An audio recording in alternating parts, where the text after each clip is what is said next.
The spring sun hung high over Pine Ridge Valley, casting gold across the mirror surface of the lake. Marcus Chen sat in his weathered wooden boat fishing line, trailing into water so clear he could see the rocky bottom 15 feet down. On the dock, his 9-year-old son Liam lay on his stomach, flipping through a book about airplanes, his glasses sliding down his nose as he squinted at the diagrams. Pine trees framed the valley like cathedral walls. Birds called from branches thick with new growth. The world felt small and safe, the kind of peace Marcus had spent 6 years building, one quiet day at a time. Then the sky tore open with a mechanical shriek. Marcus's head snapped up. A private jet tilted at a sickening angle against the blue expanse, black smoke pouring from its right engine like a wound bleeding into the atmosphere. The aircraft was close, too close, dropping fast with that awful sound of metal screaming against physics it could no longer obey. It hit the water 200 yards away. The impact sent a geyser 30 feet high, white foam and spray catching the sunlight before collapsing back into chaos. The fuselage split as it went under one wing, shearing off and skipping across the surface like a stone before sinking. Waves rolled outward in concentric rings, rocking Marcus's boat violently enough that he had to grab the gunwale to keep from pitching overboard. Liam scrambled to his feet on the dock, his book tumbling into the water unnoticed. Marcus didn't think, couldn't think. His body moved before his mind caught up, diving into the lake with his shoes still on his flannel shirt, ballooning with trapped air as he kicked deeper.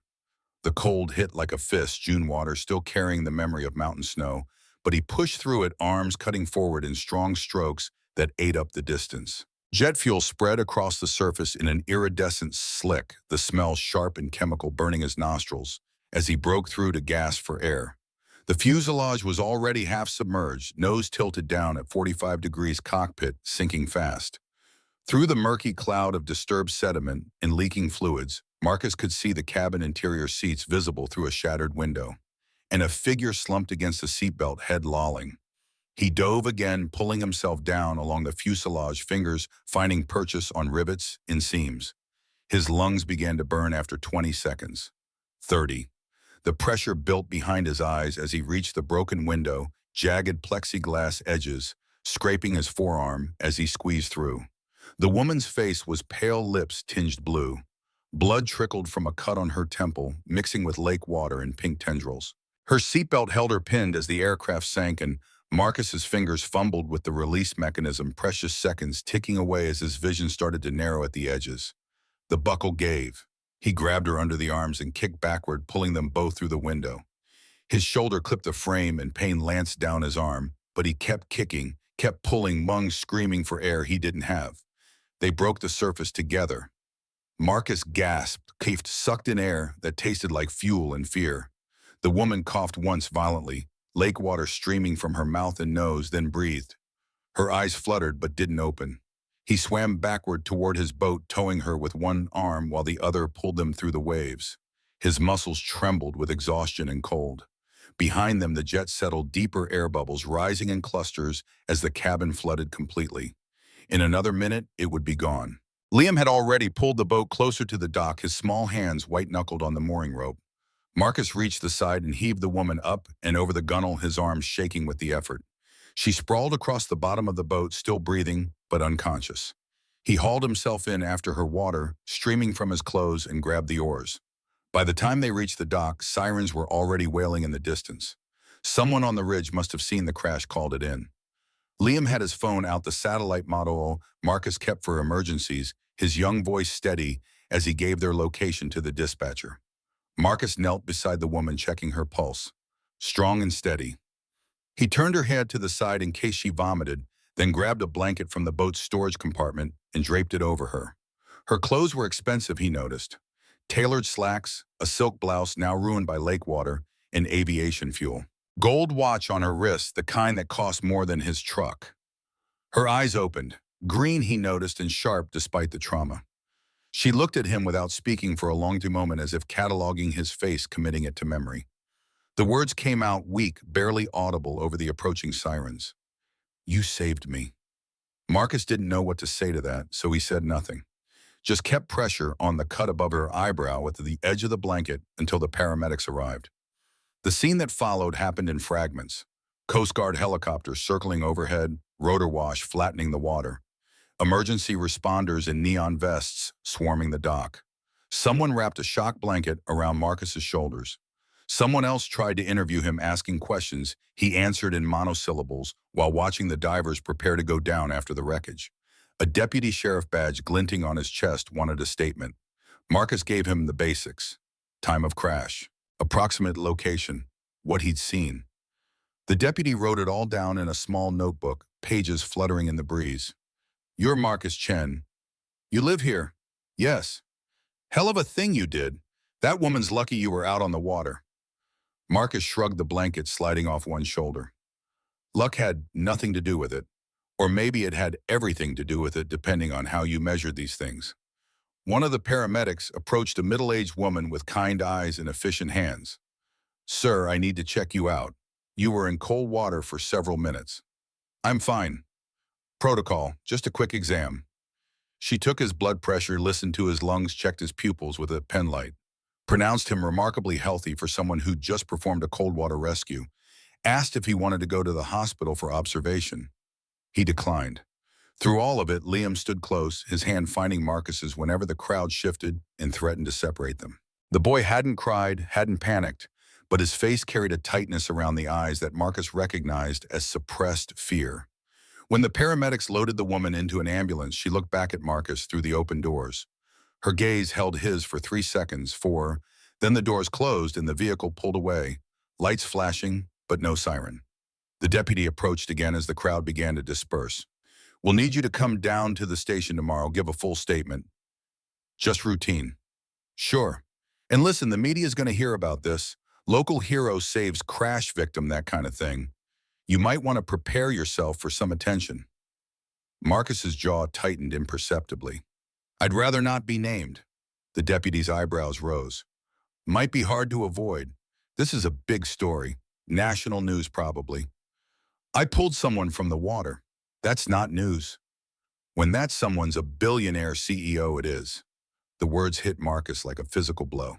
He kept his face neutral through sheer force of will, but inside ice spread through his chest.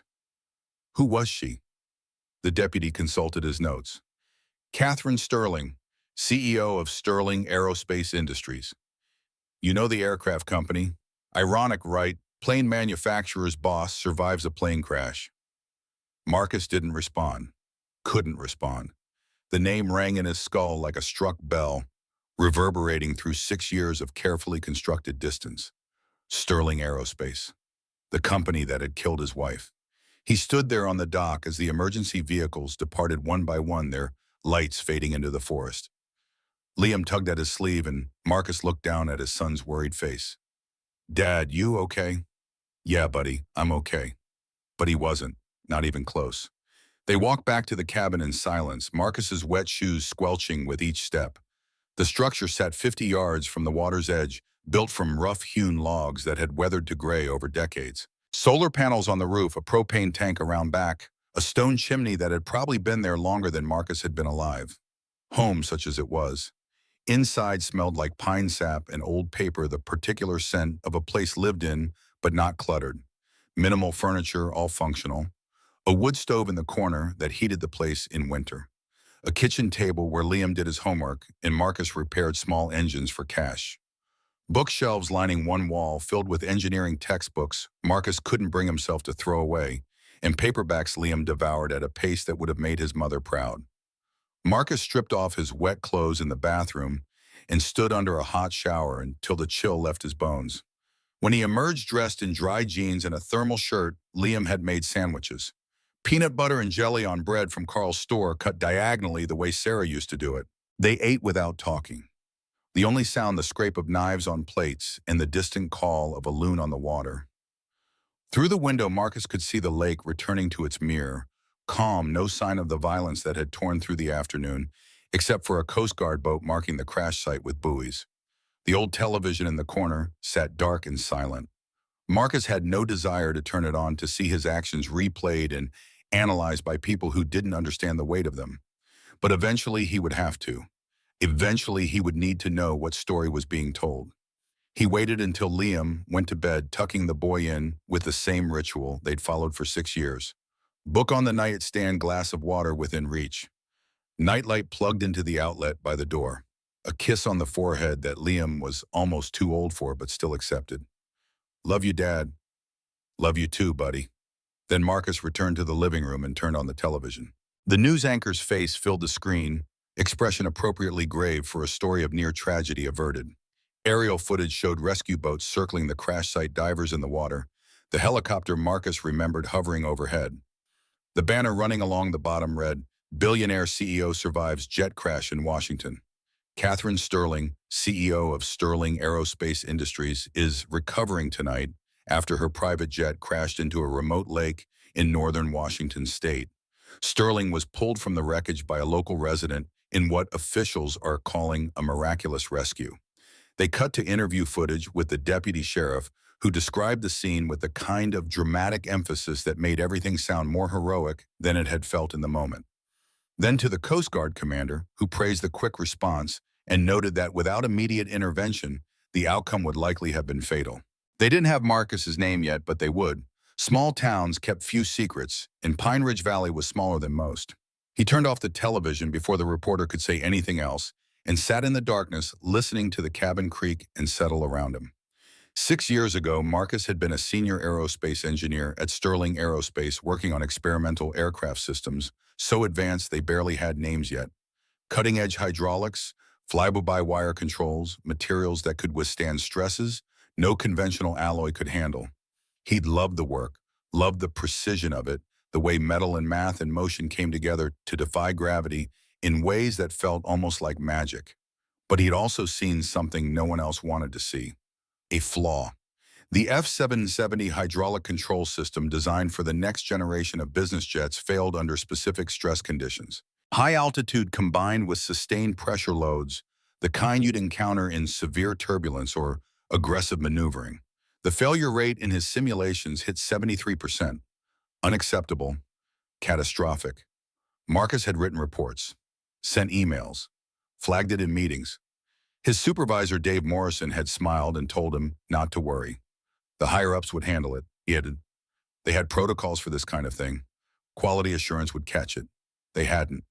Marcus escalated, sent documentation to the engineering director, to the VP of operations, finally in desperation to the chief operating officer, a man named Richard Sterling, who'd been with the company for 30 years and had a reputation for being tough, but fair. Richard had called Marcus into his office. Top-floor corner windows overlooking Puget Sound furniture that cost more than most people's cars. He'd sat behind his desk, 63 years old, and radiating the kind of authority that came from decades of unchallenged decisions, and told Marcus exactly what would happen if he continued to make noise about the F-770 system. Do you know how much a recall would cost Mr. Chen? $2.3 billion. That's billion with a B. Do you have $2.3 billion? No, sir. Then I suggest you trust that the people making these decisions understand the bigger picture better than you do. You're a talented engineer, but you're not seeing the full scope. We have entire departments dedicated to risk assessment. They've reviewed your concerns. The system is within acceptable parameters. The simulation data says otherwise. Simulations aren't reality. In the real world, aircraft encounter variables your computer models can't account for. The F-770 will perform as designed. And if it doesn't, Richard's face had gone cold, then the mask of professional courtesy sliding away to reveal something harder underneath. Then that's what insurance and legal settlements are for. But it won't come to that. You're dismissed, Mr. Chen, and I'd advise you to focus on your assigned projects rather than trying to tell people 20 years your senior how to do their jobs. 3 months later, during a test flight over the Nevada desert, the F-770 system had failed. The aircraft, an experimental prototype loaded with millions of dollars in sensor equipment and 3 years of development work, had exploded at 8,000 feet. The pilot, a former Air Force captain named Rodriguez, ejected successfully and landed with minor injuries. The aircraft scattered itself across 12 square miles of scrubland in pieces too small to be worth collecting. The official report called it an unforeseeable, catastrophic failure. Mechanical malfunction compounded by extreme conditions. No one to blame, nothing that could have been prevented, just one of those terrible accidents that occasionally happen in the pursuit of aviation advancement. Marcus's wife, Sarah, who had been visiting the observation tower that day with other engineers' families, did not survive. The tower's west wall, built to withstand anything short of a direct missile strike, had shattered under the shock wave from the blast. Sarah had been standing right there holding 3-year-old Liam's hand pointing at the sky, where the aircraft traced its arc through the desert air, showing their son the future his father was helping to build. The blast had sent shrapnel through the wall. A piece of composite fuselage 18 inches long and sharp as a blade had struck Sarah in the chest. She'd collapsed without a sound, blood spreading across the observation deck, while Liam screamed and other parents tried to shield their children from the sight. She died in the helicopter on the way to the hospital, Marcus holding her hand while the medic worked desperately to stop the bleeding. Her eyes open, but already empty, the light gone from them before they'd even lifted off. Liam, miraculously unharmed physically, had watched his mother die. 3 years old, too young to understand death, but old enough to understand that something terrible and permanent had happened. The counselors later said he was lucky not to remember it clearly, that childhood amnesia would protect him from the worst of the trauma. Marcus wasn't sure he believed that. Sometimes he caught Liam staring into space with an expression too old for his face, and he wondered what ghosts lived behind those young eyes. The company had sent representatives to the funeral. Richard Sterling himself had attended, standing at the back in an expensive black suit, face appropriately somber. Afterward, he'd approached Marcus with 2 lawyers flanking him and offered a handshake Marcus didn't take. "We're all devastated by this tragedy, Mr. Chen. Sarah was a wonderful person." Marcus had stared at him silent while rage built behind his sternum like water behind a cracking dam. "We'd like to offer you a settlement, $500,000. It's not nearly enough, I know, but we want to help however we can.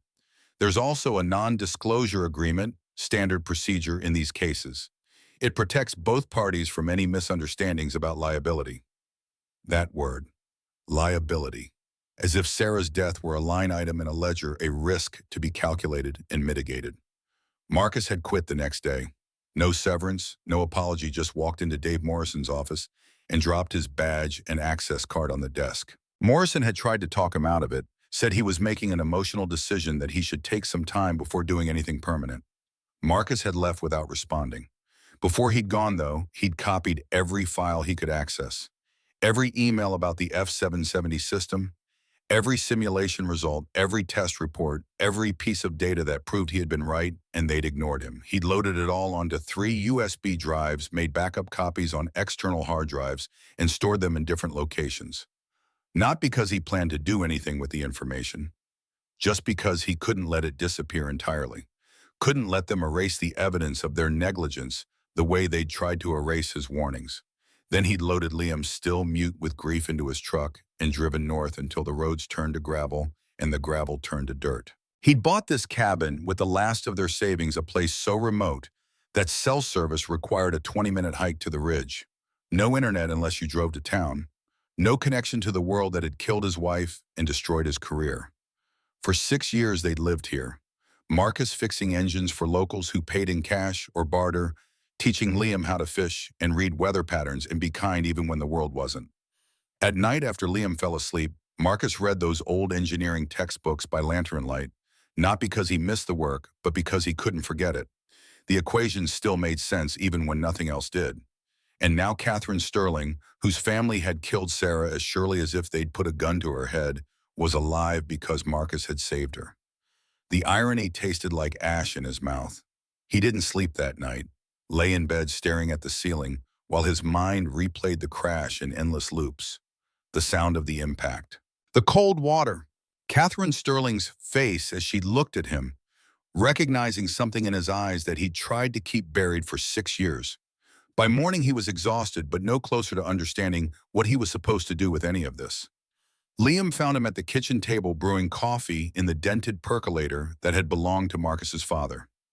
Sunlight filtered through lace curtains Sarah had hung when they'd first moved in, before everything had fallen apart. "Dad, you look tired." "Didn't sleep great." Because of yesterday, Marcus poured coffee into a chipped mug, the bitter smell cutting through his mental fog. "Yeah. Are you going to be on TV?" I hope not. But hope was a luxury Marcus had learned not to indulge in. The sound of engines reached them around 10 in the morning. Not the familiar rattle of Carl's pickup or the whine of Ray's tow truck, but something deeper, smoother, more powerful. The kind of sound that didn't belong in a place like this. Marcus set down the axe he'd been using to split firewood and wiped his hands on his jeans. Through the trees, he could see sunlight glinting off polished metal. 3 vehicles moving up the narrow dirt road in a line like a funeral procession. 3 black Cadillac Escalades emerged from the tree line, their spotless hoods gleaming incongruously against the backdrop of weathered pines and rough earth. Dust rose in slow clouds behind them, hanging in the air between shafts of morning light. The lit vehicle stopped 10 feet from the porch. The engine cut, and in the sudden silence, Marcus could hear his own heartbeat. Then the driver's door opened. Catherine Sterling stepped out. She was taller than Marcus remembered from yesterday's chaos, early 40s, with dark hair pulled back in a sharp ponytail. The bruise on her left temple had darkened to purple overnight, and there was a white bandage on her jaw, but she moved with the kind of confidence that came from never being told no. Charcoal blazer and slacks that probably cost more than Marcus's truck heels, that would sink into the soft earth if she wasn't careful. Behind her, 2 assistants emerged from the second vehicle. Both men in dark suits, one carrying a leather folder, the other a tablet in a thick envelope. The third Escalade's doors remained closed, but Marcus could see figures inside. Security, probably. Catherine walked forward, her heels crunching on gravel. Up close, Marcus could see the fine lines around her eyes, the silver threading through her dark hair, the intelligence in her gaze as she studied him. She extended her hand. Her grip was firm, professional, the kind of handshake that closed deals and ended arguments. "Mr. Chen, Catherine Sterling, I wanted to thank you in person." Marcus withdrew his hand slowly, his expression unreadable. "No need. I did what anyone would have done." Her lips curved slightly, not quite a smile. "Not anyone. Most people would have filmed it and posted it online before calling for help." The assistant with the envelope stepped forward, offering it with both hands like a sacred object. "We'd like to offer compensation for your bravery, and we'll need you to sign a non-disclosure agreement, standard procedure for incidents involving the company." Marcus didn't take it. He looked past Catherine at the lake glittering through the trees, then back at her face. "I don't want money, and I don't sign things anymore." Something shifted in Catherine's expression. Not surprise exactly, but a sharpening of focus, as if he'd just become more interesting than she'd expected. "You're not curious why my plane went down? Not my business. It could have been sabotage. Someone might have tampered with the hydraulic systems." Marcus's jaw tightened for just a fraction of a second, so brief that anyone not watching closely would have missed it. But Catherine was watching closely. "The FAA is investigating. They think it was deliberate." "Then I hope they find who's responsible." Catherine glanced past him toward the open cabin door. Marcus knew what she could see from that angle. Simple furniture, handmade and sturdy. The stack of firewood beside the wood stove. The framed photo on the wall of Sarah holding infant Liam, both of them smiling in that unself-conscious way people smile before they learn the world can break them. And next to it, pinned to a corkboard with thumbtacks, technical drawings. Blueprints. Schematics with clean lines and precise measurements. Professional notations in neat handwriting. Catherine's eyes narrowed as she focused on the corner of the nearest drawing. Even from the porch, the logo was visible. Unmistakable. Sterling Aerospace Industries. Her breath caught just for a moment.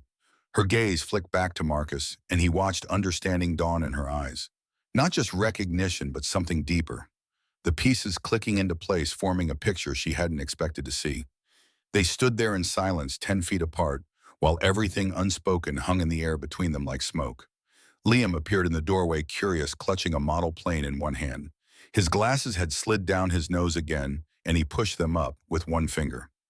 "Dad, who are they?" Marcus's expression softened immediately. "Just people passing through, Bud. Go back inside." Liam nodded and disappeared into the cabin, but not before Catherine got a good look at him. Marcus watched her face as she processed what she was seeing.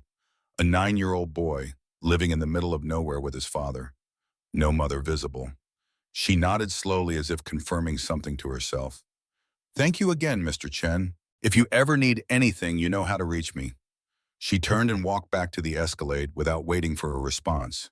The engine started in sequence and the vehicles reversed down the narrow road with surprising grace, disappearing into the forest as smoothly as they'd arrived.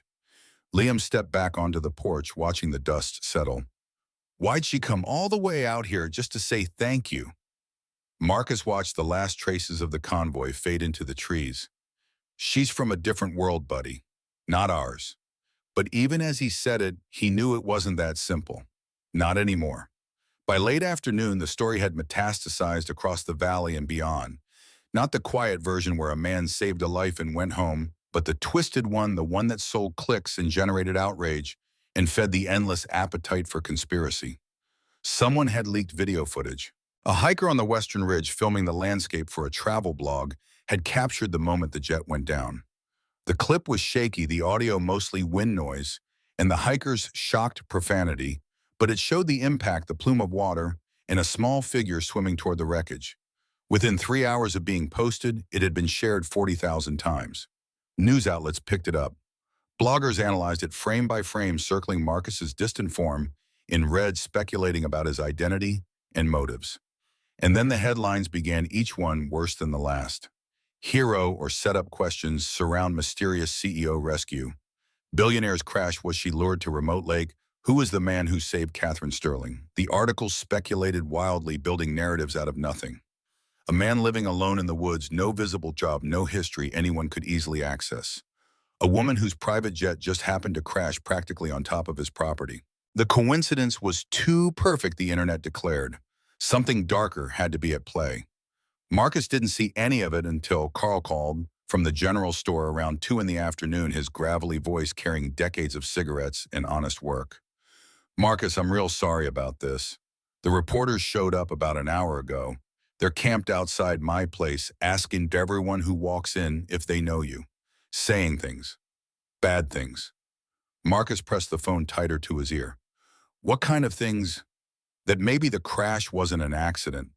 That maybe you had something to do with it, planned the whole rescue to look like a hero. It's garbage, Marcus.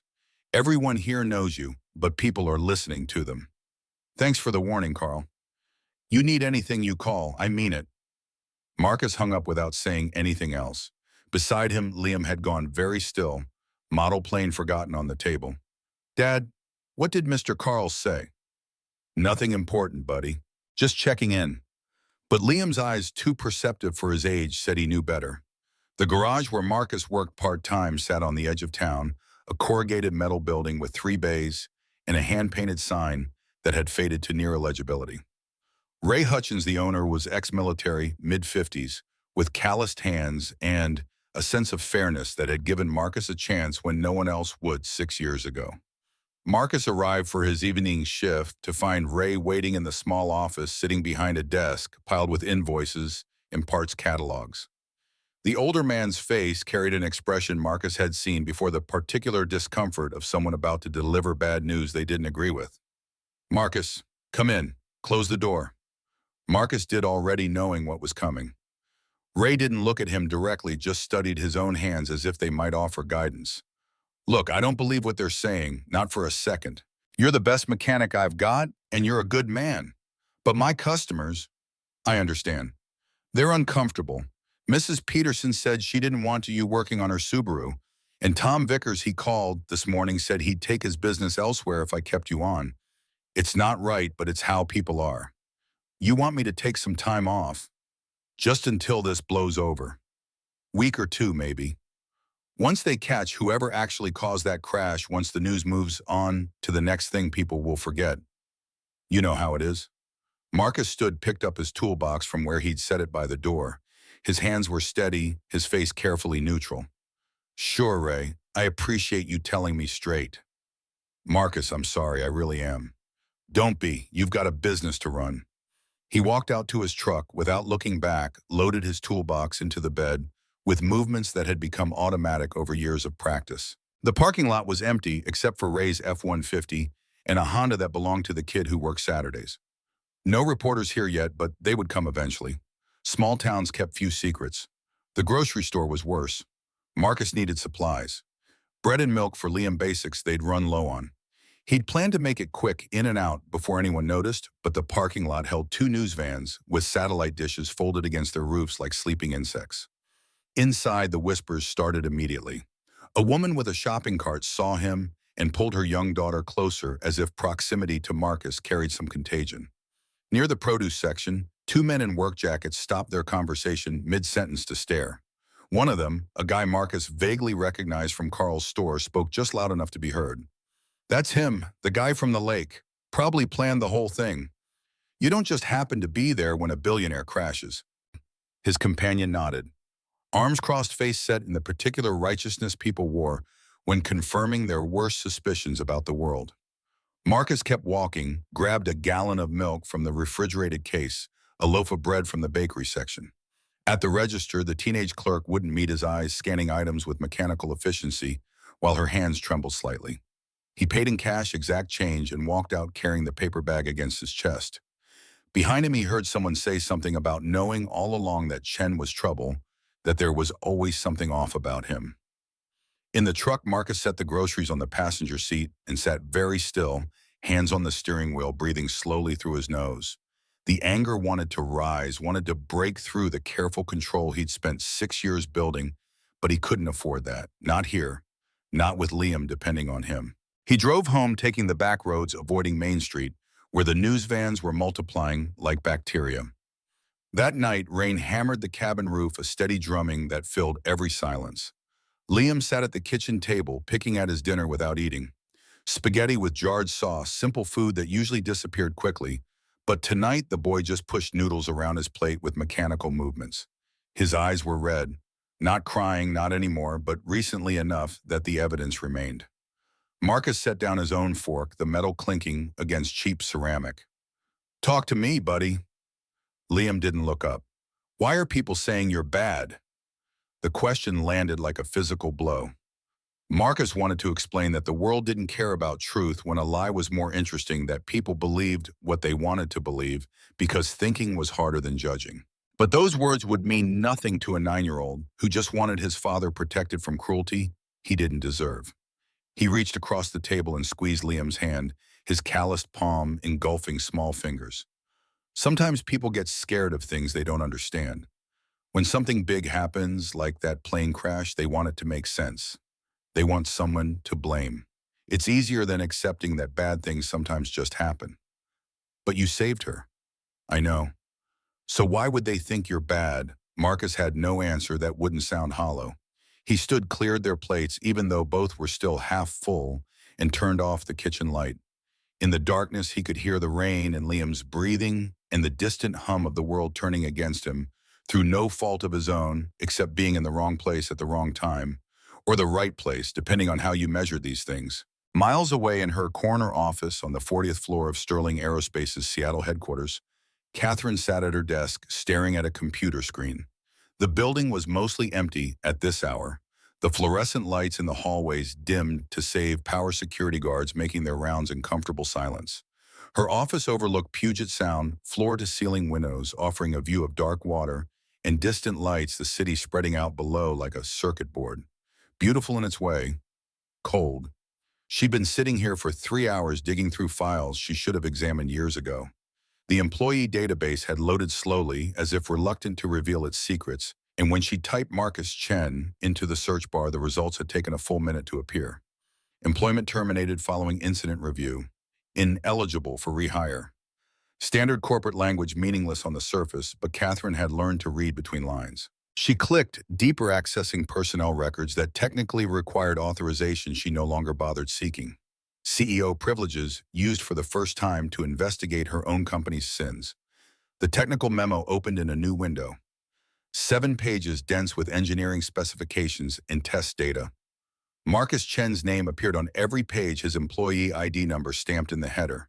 The subject line read, "Critical Safety Concern, F770 Hydraulic System." She read it twice, her coffee going cold beside the keyboard. He'd warned them, not just warned, but documented everything with the kind of precision that came from someone who understood that lives depended on getting it right. Failure rates under sustained pressure loads.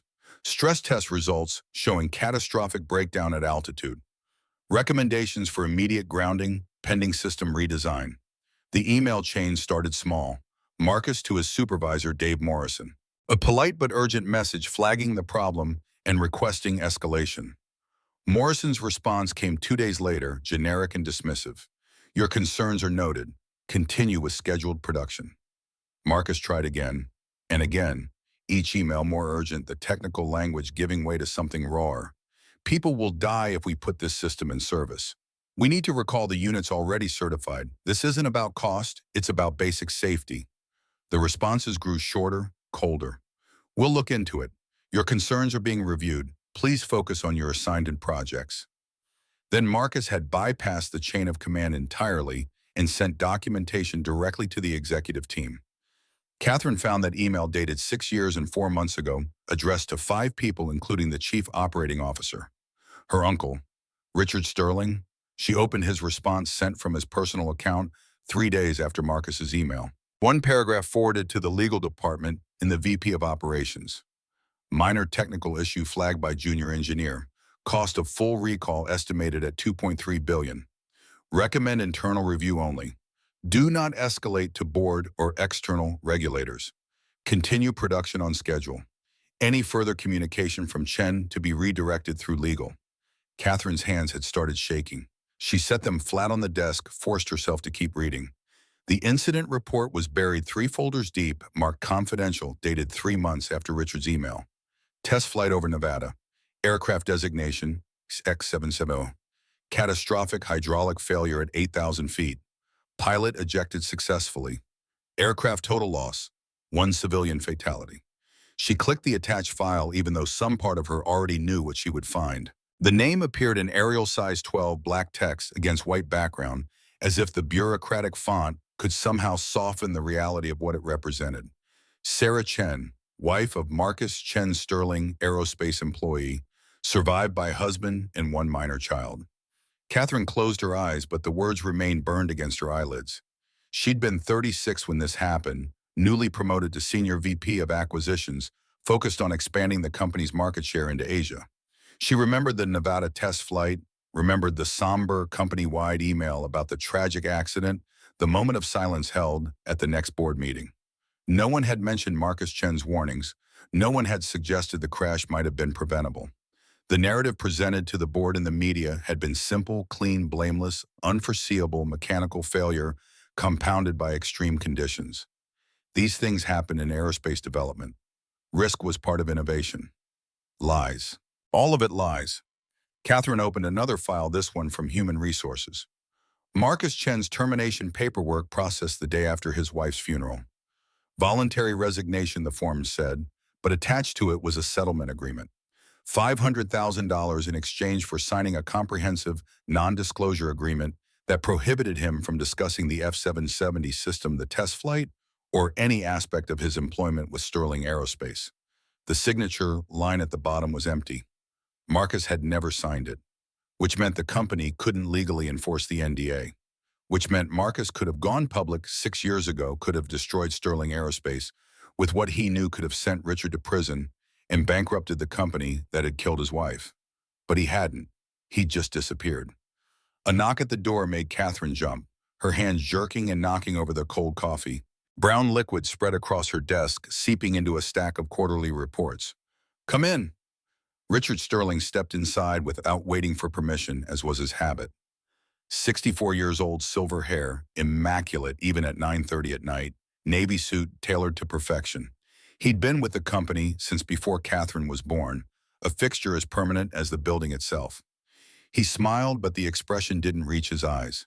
It never did when he looked at her anymore, not since she'd taken the CEO position that he'd expected to inherit. "Working late again, Catherine. You'll burn yourself out." She forced herself to smile back, clicking the screen dark before he could see what she'd been reading. "Just catching up. The crash investigation is consuming more time than I expected." Richard walked to the window, hands in his pockets, his reflection ghostly against the glass and the city lights beyond. "I heard about your visit to Pine Ridge Valley, to see the man who pulled you out. I wanted to thank him in person. It seemed like the right thing to do." "Of course." Richard's tone was smooth practice, the voice of someone who'd spent decades in boardrooms, us learning to say one thing while meaning another. But you should be careful. The media is making this complicated. That man Chen, he's become something of a focal point for conspiracy theories. Catherine's jaw tightened, but she kept her voice neutral. He saved my life. He didn't do anything wrong. Richard turned from the window, and for just a moment, his mask slipped. Something cold flickered in his eyes, calculation mixed with something that might have been concern or might have been threat. Perception matters, Catherine. You know that better than anyone. A CEO rescued by a mysterious stranger living in the wilderness? It's the kind of story that takes on a life of its own. We need to control the narrative before it controls us. What are you suggesting? Distance. Let the investigators do their work. If Chen had nothing to do with the crash, that will come out. But until then, association with him reflects poorly on the company. On you. Catherine stood gathering the coffee-stained reports into a stack that didn't need straightening. I'll keep that in mind. Richard studied her for a long moment, and Catherine had the uncomfortable feeling of being assessed by someone who'd known her since childhood, who could read her tells better than she could hide them. You're not digging into old files, are you? Personnel records, incident reports, that kind of thing? The question landed with deceptive casualness, but Catherine's heart kicked against her ribs. She kept her face perfectly neutral, or a skill learned from years of negotiation and corporate politics. Why would I do that? Richard smiled again, warmer this time, almost paternal. No reason. Just don't want you wasting time on ghosts when we have real problems to deal with. The FAA investigation is going to be invasive enough without us creating additional complications. He moved toward the door, then paused with his hand on the brushed steel handle. Get some rest, Catherine. You've been through trauma. You need to take care of yourself. Then he was gone, his footsteps fading down the corridor, leaving Catherine alone with her racing thoughts and the evidence of corporate murder glowing on her darkened screen. She waited 5 minutes, counting seconds in her head, making sure he wouldn't return. Then she reopened the files, copied everything to an encrypted cloud drive, downloaded it to a thumb drive that she slipped into her purse, and deleted her browsing history with the kind of thoroughness that suggested this wasn't her first time covering digital tracks. Before she left, she printed the most damning documents. Marcus's emails, Richard's memo. The incident report with Sarah Chen's name. The settlement agreement Marcus had refused to sign. Page after page emerging from the laser printer with mechanical precision, each one another nail in the coffin of everything her family had built. She slid the papers into her bag and walked out into the Seattle rain, her mind already working through next steps, contingencies, the careful calculation of how much truth the company could survive. The call came at 9:43 that night, Marcus's phone buzzing against the kitchen counter, where he'd left it while reading Liam a bedtime story. He almost didn't answer, but something made him pick it up. The screen showed an unfamiliar number, Seattle area code. Mr. Chen, this is Catherine Sterling. Marcus's grip tightened on the phone, his free hand unconsciously balling into a fist. How did you get this number? I have resources. Her voice was calm, professional, the tone of someone used to being obeyed. I need to see you tonight. It's important. I don't think that's a good idea. The press is already saying things, and if they find out you came back... Your son, then, Catherine interrupted, and something in her voice made Marcus's blood run cold. Liam, he has asthma, doesn't he? What are you talking about? A crash came from Liam's room, followed by a sound Marcus had learned to recognize with the terrible clarity of repetition. Wheezing, desperate labored breathing, the particular gasp of airways constricting oxygen, not reaching lungs fast enough. Marcus dropped the phone and ran. Liam was sitting up in bed, both hands clutching his chest, his face pale and slick with sweat. Each breath came in short, shallow rasps, his mouth open and working like a fish pulled from water. His lips had started to turn blue at the edges. Marcus lunged for the nightstand, grabbed the rescue inhaler, shook it, pressed it to Liam's lips. Nothing. Empty. His mind went blank with panic for 2 seconds, 3, then training took over. The backup inhaler in the bathroom cabinet. He sprinted across the hall, yanked open the medicine cabinet hard enough that bottles tumbled into the sink. The backup inhaler wasn't there. He tore through the cabinet, throwing aside bandages and bottles of aspirin and everything else that wasn't what he needed. Nothing. It was gone, misplaced, or used, or somehow just not where it should be. And behind him, Liam's breathing was getting shallower. Weaker, the sound of someone drowning in open air. Marcus ran back to Liam's room, scooped the boy up in his arms. Liam's body was light, too light, all fragile bones and trembling limbs. His head lolled against Marcus's shoulder, each breath a desperate wheeze. "Stay with me, buddy. Stay with me." He ran for the front door, Liam's weight barely registering against the adrenaline flooding his system. The hospital was 40 minutes away on these roads, longer at night, when you couldn't see the potholes and hairpin turns until you were on them. Too long, way too long. He burst through the door and nearly collided with blinding light. A black Cadillac Escalade sat in his driveway, engine running, headlights cutting through the darkness. Catherine Sterling stood beside the driver's seat, her phone still in her hand. "Get in, now." Marcus didn't think, didn't question, just ran to the SUV and climbed into the back seat, cradling Liam against his chest. Catherine was behind the wheel before his door closed, the vehicle already moving, tires spitting gravel as she accelerated down the narrow dirt road with a precision that suggested she'd memorized every curve during her earlier visit. "How did you know?" Marcus's voice was raw, each word fighting past the fear constricting his throat. "I didn't. I guessed. Medical records aren't as private as people think when you know where to look." Catherine's eyes met his in the rearview mirror. "Hold him steady. We'll be there in 20 minutes. The drive felt both endless and impossibly fast, time compressing and stretching in ways Marcus's mind couldn't process. He kept one hand on Liam's chest, feeling each labored breath, counting seconds between them, and trying not to think about what it meant that the intervals were getting longer. "Come on, buddy. Breathe. Just breathe." Liam's eyes were half closed, unfocused. His lips had gone from blue-tinged to genuinely blue, the color spreading. Marcus had seen enough medical shows to know what that meant, how little time they had before lack of oxygen started causing damage that couldn't be undone. Catherine drove like a professional, taking corners at speeds that would have made Marcus sick under any other circumstances, but never quite losing control. The speedometer hovered around 85 on the straightaways, dropping only when physics demanded it. "Talk to him," Catherine said, her voice cutting through Marcus's panic. "Keep him conscious." "Liam, can you hear me? Squeeze my hand if you can hear me." A faint pressure against his palm, barely there but present. "Good. That's good. We're almost there. Just stay with me. Think about your model planes, okay? We'll finish that P-51 Mustang together. The one with the invasion stripes. You wanted to get the decals perfect, remember?" Another squeeze, weaker this time. Pine Ridge Community Hospital emerged from the darkness like a beacon, a low building with emergency room lights glaring against the night. Catherine didn't slow down, didn't stop at the entrance, just drove straight up to the sliding doors and hit the horn, 3 sharp blasts that echoed off the surrounding trees. The doors slid open and nurses appeared, moving with the practiced efficiency of people who'd done this 1,000 times. One of them had a gurney wheel squeaking as they rolled it toward the Escalade. Marcus climbed out, Liam still in his arms, and laid his son on the gurney with a gentleness that belied his shaking hands.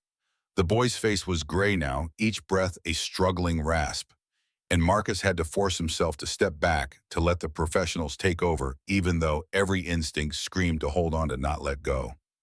"Severe asthma attack," one of the nurses said, already hooking up monitors. "How long has he been like this?" 10 minutes, maybe 15. His inhaler was empty. They wheeled Liam through the doors at a run, Marcus jogging alongside, one hand reaching out but not quite touching the gurney. Catherine followed at a distance, her expensive shoes clicking against the linoleum. In the emergency bay, a doctor appeared. Young, maybe 35, dark hair pulled back, name tag reading Dr. Martinez. She took one look at Liam and started barking orders in calm, controlled tones that somehow made everything feel both more and less terrifying. "Nebulizer with albuterol, 0.5 milligrams. Oxygen at 8 liters. Get me his vitals." They fitted a mask over Liam's face, clear plastic fogging with each struggling breath. The nebulizer started with a hiss medicine, turning to mist and flowing into lungs that had forgotten how to work properly. Seconds passed like hours, while Marcus stood frozen at the foot of the bed, watching numbers on monitors that meant nothing to him, but everything to the people trying to save his son. Gradually, microscopically at first, Liam's breathing began to ease. The blue tinge faded from his lips. His chest started moving with more regularity, less desperation. After what felt like an eternity, but was probably only 10 minutes, Dr. Martinez nodded once satisfied. He's stabilizing. We'll keep him on oxygen and monitor him overnight, but he's going to be fine. Marcus's knees went weak. He grabbed the nearest chair and collapsed into it, his head dropping into his hands. Everything he'd been holding together for the last hour coming apart at once. Catherine stood 10 feet away, soaked from the rain that had started during their drive, her tailored clothes wrinkled and her perfect composure fractured. She didn't say anything, just stayed there, a presence at the edge of Marcus's peripheral vision, while doctors and nurses moved around them with practiced efficiency. An hour passed, maybe two. Time had lost meaning. Finally, they moved Liam to a regular room, a small space with pale blue walls and a window overlooking the parking lot. The boy was conscious now, groggy from the medication, but breathing steadily, oxygen cannula in his nose, feeding him the air his body had temporarily forgotten how to process. Marcus sat beside the bed holding Liam's hand, not trusting himself to speak. Catherine appeared in the doorway, hesitating as if unsure whether she was intruding. Marcus looked up and their eyes met across the small room. "Thank you." His voice was hoarse, scraped raw. "Without you, I couldn't have saved him." Catherine stepped inside, and for the first time since Marcus had met her, she looked uncertain, vulnerable in a way that had nothing to do with plane crashes or corporate power. "You're not alone in this," she said quietly. "Not anymore." Marcus reached into his jacket pocket, his movements slow and deliberate, and pulled out a small USB drive. Black plastic no bigger than his thumb, containing 6 years of carefully hoarded evidence. He held it out. "Everything I kept, the warnings I sent, the emails your company ignored, the proof of what happened 6 years ago when my wife died because people like your uncle chose profit over safety. It's all here." Catherine took it, her fingers closing around the cold metal, and Marcus saw understanding dawn in her face. Not just of what the drive contained, but of what it meant that he was giving it to her. "Why are you giving this to me?" "Because you're the only one who can do something with it.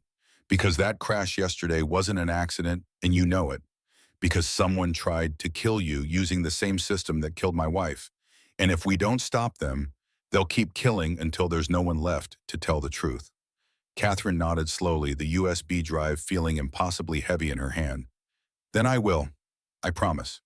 She turned to leave, but Marcus's voice stopped her at the door. "Ms. Sterling, your uncle, Richard. He signed off on those systems. He knew they were dangerous, and he buried my reports and he killed Sarah. You need to know that before you go any further." Catherine's face went very still, but she didn't look surprised, just sad in the bone-deep way of someone confronting a truth they'd spent years avoiding. "I know, I've found the evidence tonight. That's why I called you.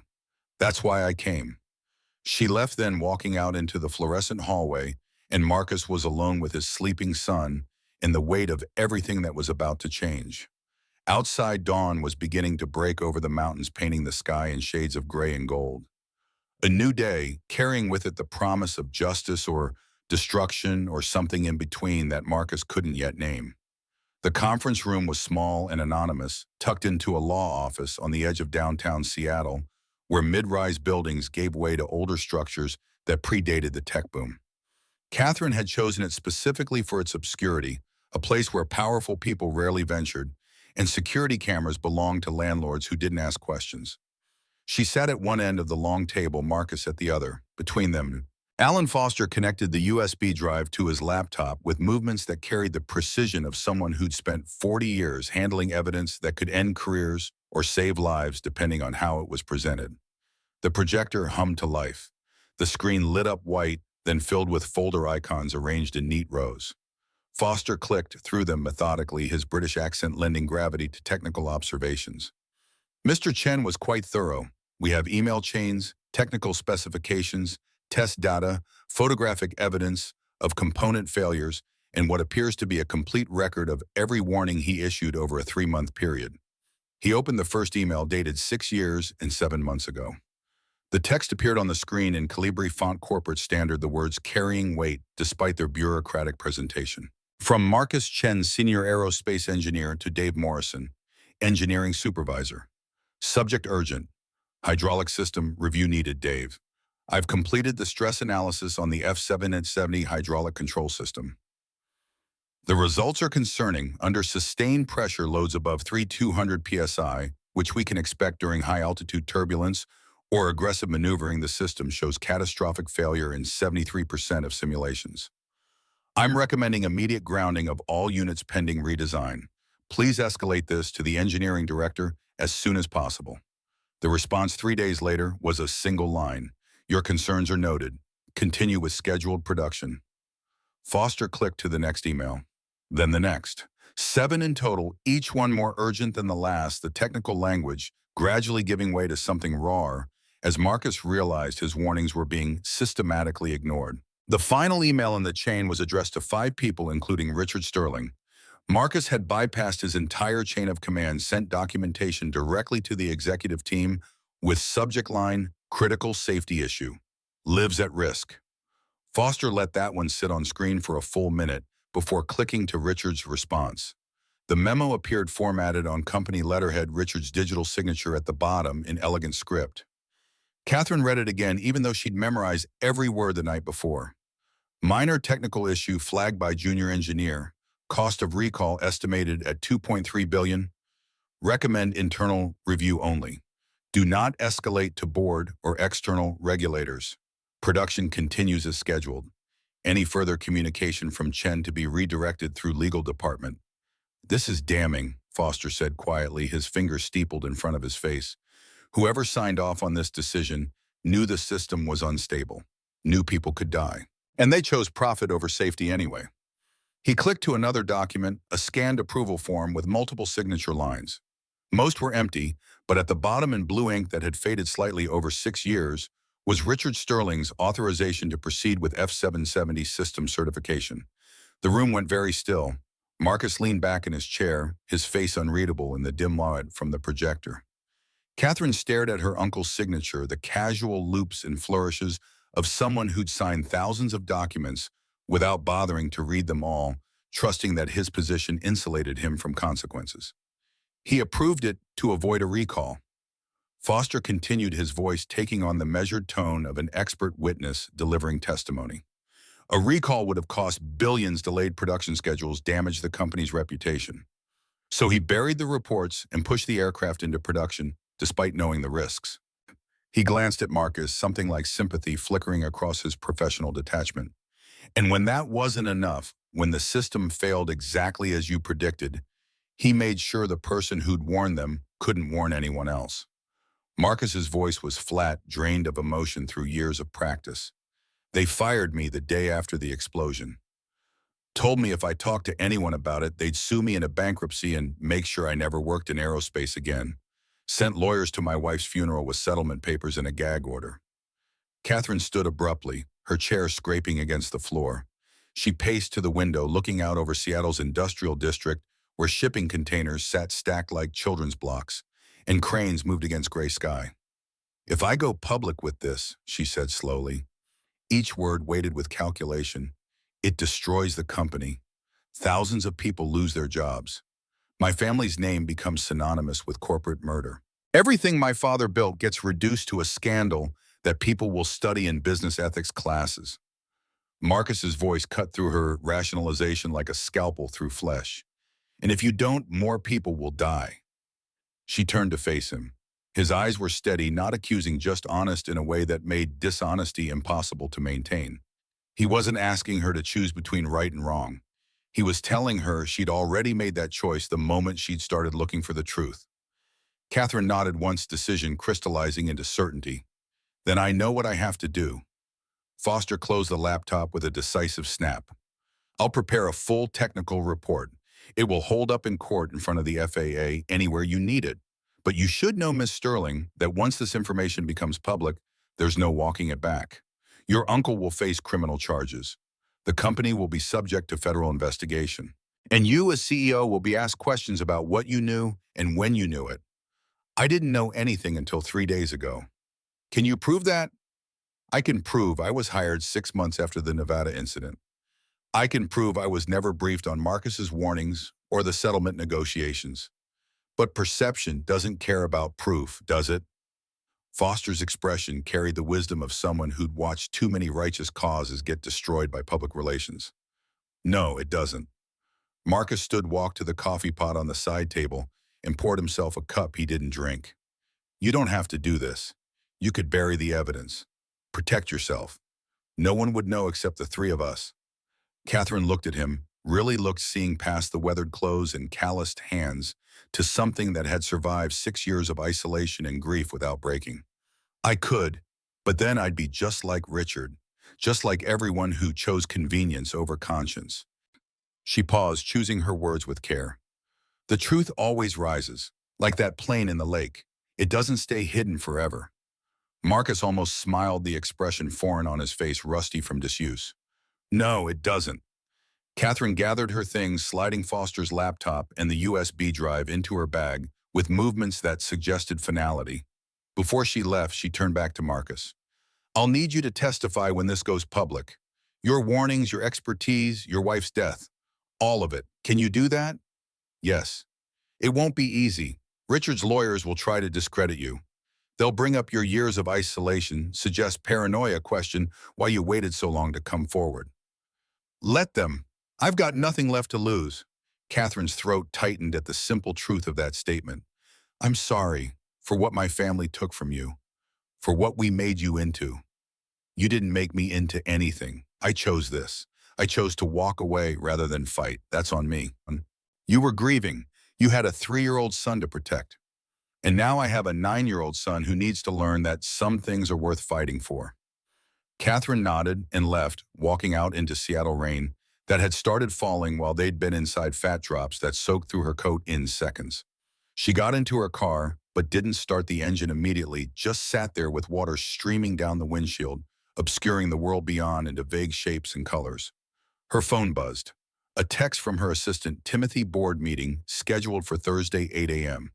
Richard insists on your presence. Of course he did. Richard had always been good at reading situations and sensing when control was slipping away. The meeting wasn't about business. It was about consolidation, about making sure Catherine understood where the real power lay. She typed back, confirmed, and then after a pause, cancel my afternoon appointments Thursday. All of them. The emergency board meeting was called for 8 in the morning on a Thursday that dawned clear and cold, the kind of Pacific Northwest winter day where sunlight felt like an accusation. The conference room on the 40th floor was already full when Catherine arrived, executives in tailored suits, arranged around the long table tablets, open coffee cups, steaming the whole performance of corporate power on full display. Richard sat at the head of the table, his position as COO giving him that privilege, despite Catherine technically outranking him. He looked rested, confident, silver hair, immaculate navy suit pressed to sharp creases. Around him sat the company's senior leadership, VP of Operations, Chief Financial Officer, Head of Legal, Director of Communications, faces Catherine had worked with for 6 years without ever really seeing them until now. She entered last, carrying a slim leather folder and her tablet. She didn't sit. Every eye in the room turned to her. The morning sun streamed through the windows, catching dust motes in diagonal beams, turning everything slightly surreal. Richard smiled, the expression warm and avuncular. Catherine, good. Let's keep this brief. We need to finalize our response strategy for the FAA investigation and address the media situation surrounding your accident. I agree. Catherine walked to the front of the room, connected her tablet to the wall-mounted display. We do need to address what happened. She pulled up the first document. The email appeared on the screen, magnified to fill the entire wall, Marcus Chen's name visible in the sender field. A murmur rippled through the room. Several board members exchanged glances. Richard's smile froze, not quite fading, but losing its warmth, becoming something harder underneath. Catherine, what is this? She didn't answer, just clicked to the next slide. A photograph of a cracked hydraulic component metal, fractured along stress lines, exactly where Marcus had predicted it would fail. Then another email, this one, Richard's own words thrown back at him. Bury this. We're not recalling 50 aircraft over a minor flaw. These are internal documents, Richard said, his voice still calm but carrying an edge, now steel showing through velvet. Confidential company property. Where did you get them? That doesn't matter. What matters is what they show. She clicked again. The scanned approval form appeared, Richard's signature prominent at the bottom. Then the incident report from the Nevada test flight, the words civilian fatality, standing out in bold letters, followed by a name that meant nothing to most people in the room, but everything to the story Catherine was telling. Sarah Chen, wife of Marcus Chen, survived by husband and one minor child. One of the board members stood abruptly, an older woman named Patricia Zhao, who'd been with the company since Catherine's father had founded it 30 years ago. She stared at the screen, face draining of color, then closed her tablet with a snap and walked out without saying a word. Another followed, then another. Within 2 minutes, half the room was empty. The remaining executives sat frozen, looking between Catherine and Richard, waiting to see which way the wind would blow before committing to a position. Richard slammed his hand on the table, the sound like a gunshot in the quiet room. "You're going to destroy this company. Everything we've built. Everything your father worked for." Catherine turned to face him, and her voice when she spoke was quiet but carried the weight of absolute conviction. "No, Uncle Richard, you already did that when you chose money over lives. When you ignored warnings from the best engineer we had because you didn't want to face the cost of doing what was right. When you let a woman die and then tried to silence the man who tried to save her." She set the leather folder on the table in front of him. "I'm stepping down as CEO effective immediately. I've contacted the FBI and the FAA. They'll be opening a full investigation into corporate negligence, falsification of safety records, and obstruction of justice. You'll be hearing from them very soon." Richard's face went red, veins standing out on his temples. He stood both hands flat on the table, leaning forward like an animal preparing to strike. "You think you're a hero? You think this makes you better than me? You're destroying thousands of jobs, families who depend on this company. You're willing to sacrifice all of them for what, one woman who died 6 years ago? One disgruntled engineer who couldn't handle being told no?" Catherine met his fury with something colder, more final. "I'm choosing the right side. Finally." She walked toward the door. Behind her, the room erupted in voices, accusations, the whole careful structure of corporate hierarchy collapsing into chaos. But Catherine didn't look back, just kept walking, her heels clicking against marble with steady rhythm, each step carrying her further from the life she'd known and closer to something she couldn't yet name. Outside the building, reporters waited on the plaza like predators sensing blood. They'd been camping there since news of the FAA investigation had leaked 2 days ago, a growing crowd with cameras and microphones and that particular hunger for scandal that defined modern journalism. Catherine pushed through the glass doors. Cameras flashed. Microphones thrust forward like weapons. Questions came from all directions, overlapping into noise. "Ms. Sterling, is it true you're accusing your own uncle of sabotage? What about the jobs? What happens to Sterling Aerospace employees? Did you know about the safety violations before your crash?" Catherine stopped at the top of the steps, the morning sun behind her, casting her shadow long across the plaza. She waited until the noise died down, until every camera was focused on her face, until the moment had stretched taut enough to matter. "I'm not accusing anyone of anything. The evidence speaks for itself. I have provided federal investigators with documentation of safety violations, falsified maintenance records, and deliberate suppression of engineer warnings that directly led to at least one fatality and multiple near-catastrophic failures over a 6-year period." Someone shouted, "What about Richard Sterling? Did he know?" "That's for the authorities to determine. I've given them everything they need. My uncle will have the opportunity to defend himself through proper legal channels." "Are you stepping down as CEO?" "Yes, effective immediately. An independent ethics board will oversee company operations until a permanent replacement is found. Someone who understands that safety isn't negotiable and that profit can never justify risking human lives." She turned and walked to her car before they could ask more questions. Inside, with the door closed and the world muffled, her hands finally started shaking. She gripped the steering wheel hard enough that her knuckles went white, breathing slowly through her nose until the tremor subsided. Her phone buzzed. A text from Timothy, FBI, just arrived at Richard's office. 3 agents. They're escorting him out now. Catherine closed her eyes, surprised by how little satisfaction the news brought. She'd expected to feel vindication, maybe even joy, at seeing justice served.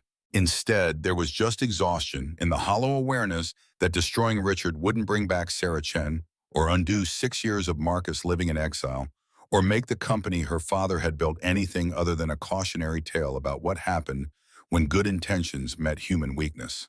She started the car and drove. 2 days later, Catherine made the trip back to Pine Ridge Valley. This time she came alone, no assistance or security, just a rental sedan and a bag of groceries she'd picked up at a store in Seattle. She parked beside Marcus's truck and knocked on the cabin door. Liam answered, his face lighting up with genuine pleasure that reminded Catherine how much children could forgive when given half a reason. "You came back," Catherine smiled, and it felt real for the first time in days. "I promised, didn't I?" Marcus appeared behind his son, surprise flickering across his features before settling into something more guarded. "I didn't think you'd come. I'm not here as a CEO. I'm here as someone who owes you more than I can ever repay." She held up the grocery bag. "I brought dinner if that's okay. Nothing fancy, just pasta and sauce and some garlic bread. I thought maybe we could eat like normal people for once." Marcus stepped aside, gesturing her in. The cabin smelled like pine and coffee, warm, despite the winter cold pressing against the windows.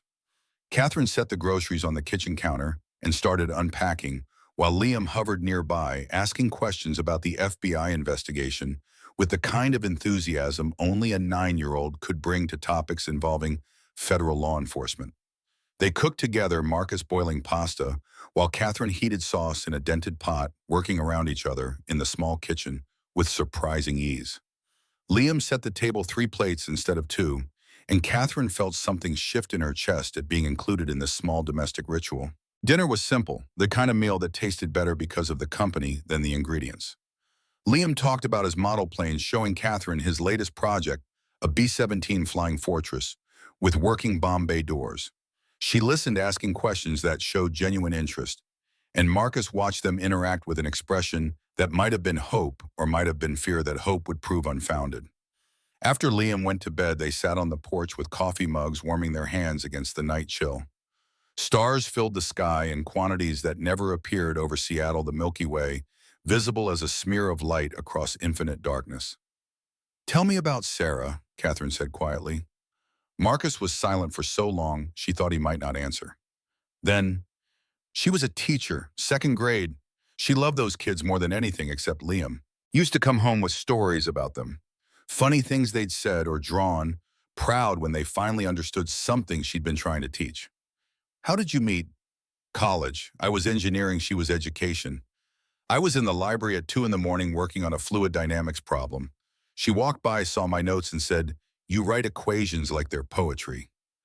He smiled slightly, the expression painful but genuine. "I married her a year later." "I'm sorry we took that from you."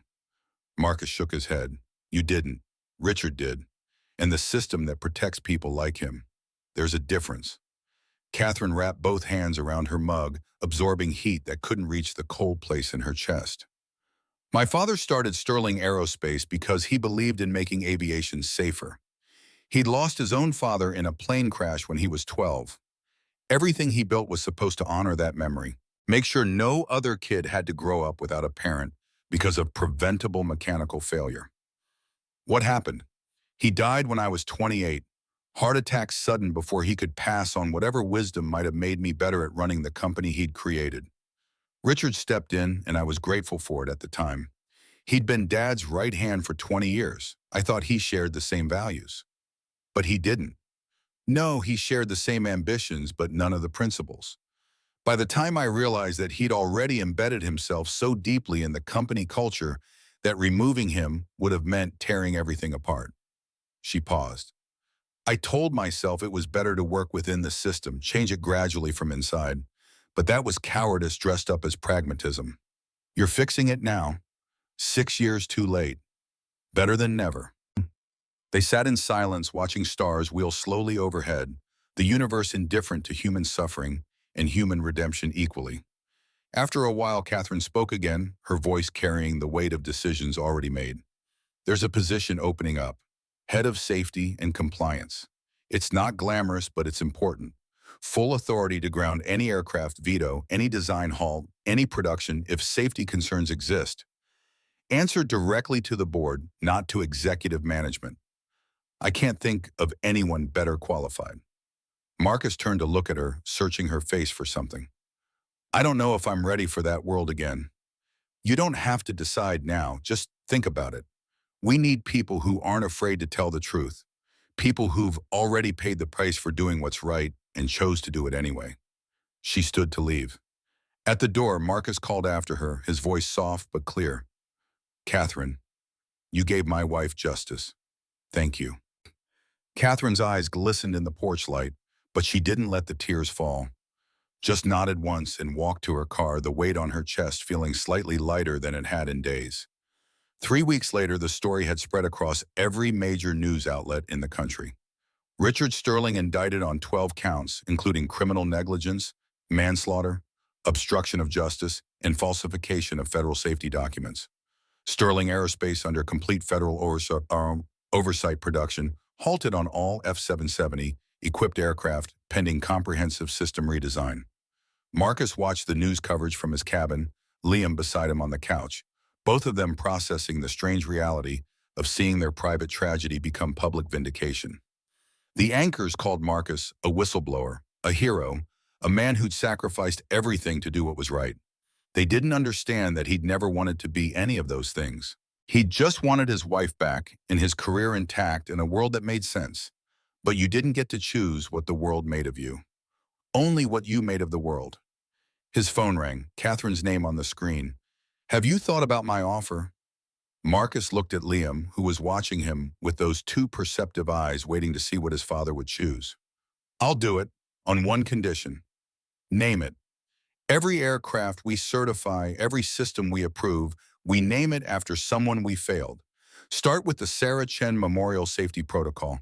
Make sure everyone who works on these systems knows why those protocols exist, who paid the price for us learning them. Catherine's voice was thick when she answered. Done. When can you start? Give me 2 weeks to get Liam settled. Find him a good school in Seattle. Make sure he understands this isn't running away from Pine Ridge, it's running towards something better. I'll handle it. And Marcus, thank you for giving us another chance. Marcus hung up and turned to his son. What do you think, buddy? Ready for a change? Liam was quiet for a moment, then nodded slowly. Will we come back here sometimes? Every summer. This is home. It'll always be home. But it's time we stopped hiding. 1 year later, the Sterling Safety Institute opened in a renovated building on the edge of downtown Seattle. The structure was smaller than the old headquarters, built with reclaimed wood and floor-to-ceiling windows, designed to let in light to make transparency literal as well as metaphorical. Over the entrance, carved into stone, was a dedication that every visitor read before entering, in memory of Sarah Chen and all lives lost to corporate negligence. Inside, 300 people gathered for the opening ceremony. Engineers and safety advocates, families of crash victims, whistleblowers who'd been silenced by other companies and found courage in Marcus's example, journalists with cameras and notebooks, students studying aerospace engineering and ethics with equal fervor. Catherine stood at the podium dressed simply in gray slacks and a white blouse, her hair down instead of pulled back, looking more human than she had in her CEO days. She waited for the crowd to settle, hands steady on the podium's wooden surface. A year ago, I almost died in a plane crash. Not because of bad luck or an act of God, but because people in positions of power chose profit over safety, chose silence over truth, chose their own comfort over their responsibility to protect human life. Her eyes found Marcus in the front row, Liam beside him in a button-down shirt that he'd already managed to wrinkle. One man chose differently. 6 years ago, Marcus Chen warned my company about a critical flaw that would cost lives. He did everything right, followed every protocol, documented every concern, escalated through proper channels. And for that, he was punished. He lost his job. He lost his wife in the very accident he'd tried to prevent.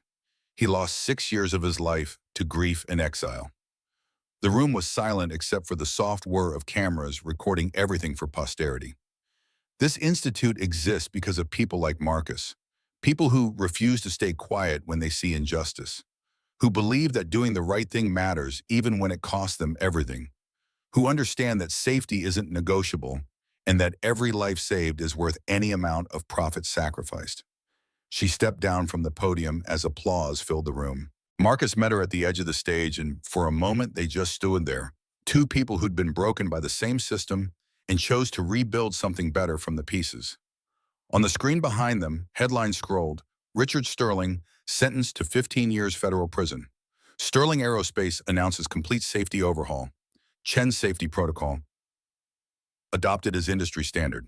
The reception lasted 2 hours, Marcus talking to other engineers who'd been silenced, sharing stories and strategies, building networks that would make it harder for the next whistleblower to be ignored.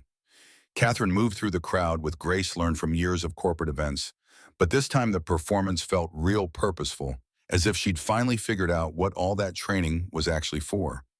As the sun set over Seattle, they returned to Pine Ridge Valley together. Marcus, Catherine, and Liam in the rental sedan driving north until the roads turned familiar and the trees closed in like welcoming arms. They launched Marcus's old wooden boat, the one he'd been fishing from, when Catherine's plane had crashed into his world and changed everything. Liam carried a model plane he'd been working on for months, sleek and silver with perfect lines, every detail obsessively accurate. He set it carefully on the water's surface, and for a moment it just floated. Then the wind heated, and it began to glide forward, cutting through calm water with the grace of something built by someone who understood how things were supposed to work. Catherine stood at the shore, hands in her pockets, watching the plane move. I used to think power was about control, about being the one in charge, making decisions that affected thousands of people. And now, Marcus asked, now I think it's about letting go, about trusting other people to do what's right, even when you're not watching. Liam ran back from the water's edge, his shoes wet, his face flushed with happiness that came from creating something beautiful and watching it work exactly as intended. Marcus pulled him close, one arm around his son's shoulders. The three of them stood at the lake's edge as the sunset light turning golden, then amber reflecting off the water in shimmering waves that made everything look briefly perfect. The past wasn't erased. The pain wasn't gone. But the future felt possible in a way it hadn't for 6 years. Catherine spoke quietly, her voice almost lost in the evening breeze. Sometimes the most valuable thing isn't saving someone's life, it's being forgiven for the life your family took. Marcus looked at her, really looked, seeing past the corporate armor to the person underneath who'd chosen truth over comfort and paid her own price for that choice. You didn't need my forgiveness. You earned something better. You earned the right to sleep at night, knowing you did everything you could to make it right. She smiled, and this time it reached her eyes. That's more than I deserve. Maybe, but it's what you get anyway. The lake shimmered, the sky stretched wide and clear, and the light on the water looked like hope reflected and refracted and multiplied until it filled everything. Later, much later, Catherine had driven back to Seattle, and Liam had fallen asleep in his room, surrounded by model planes in various states of completion. Marcus stood on his porch with a cup of coffee and looked out over the valley that had been his sanctuary and his prison for 6 years. He thought about Sarah, who would never see Liam grow up, but whose death had somehow led to changes that would save other families from experiencing the same loss. He thought about Catherine, who'd chosen to destroy her own legacy rather than let it be built on lies. He thought about Richard sitting in a federal prison cell, finally facing consequences for decisions he'd made from positions of power and comfort. And he thought about himself no longer running, no longer hiding, choosing every day to show his son that some things were worth fighting for, even when the fight cost everything. The wind picked up, carrying the scent of pine and cold water, and Marcus closed his eyes and let it wash over him. Tomorrow he would drive to Seattle, to the office Catherine had set up for him in the Safety Institute, where his decisions would affect aircraft designs and safety protocols and the lives of people he'd never meet.